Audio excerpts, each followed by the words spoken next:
હાલો ભાઈ, જે દ્વારકાધીશ. અને ભાઈ હવે આપણે પાછો બીજે દિવસ થઈ ગયો છે અને મગ પાછા સવારનો પોર થઈ ગયો છે અને ટાઢા પોરે જો આપણે વાટવા ચાલુ કરી દીધા છે. આપણે છે ને બપોર હવે થઈ ગયા છે અને 12 વાગવા આવ્યા છે. તો આપણે છે ને હવે આપણે તાજા ગુંદા આપણે અથાણા હાટું લેવા જવાના છે. તો હાલો આપણે છે ને ગુંદા આગળ જઈએ. આપણે છે ને ગુંદે આવી ગયા છે. ગુંદાની જો આપણે છે ને 4-5 લીંબુ છે એમાં થોડી વધારે આવ્યું હોય બહુ ઘાટેરો.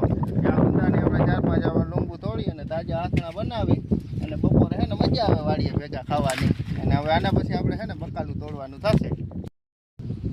આપણે ભાઈ છે ને બકાલામાં આવી ગયા છે. આપણે જો આનો કોમ આપણું બકાલામાં ગુવાર છે, અહીંયા આપણે ભીંડા છે, આનો કોમ આપણે છે ને સરસ મજાની કાકડી છે. તો આપણે અટાણે બકાલું ઉતારવાનું કારણ એ જ કે આપણે અહીંયા તાજું શાક બનાવી અને ખાવાનું. અને આપણે તાજું ખાઈને તો મજા આવે એમ.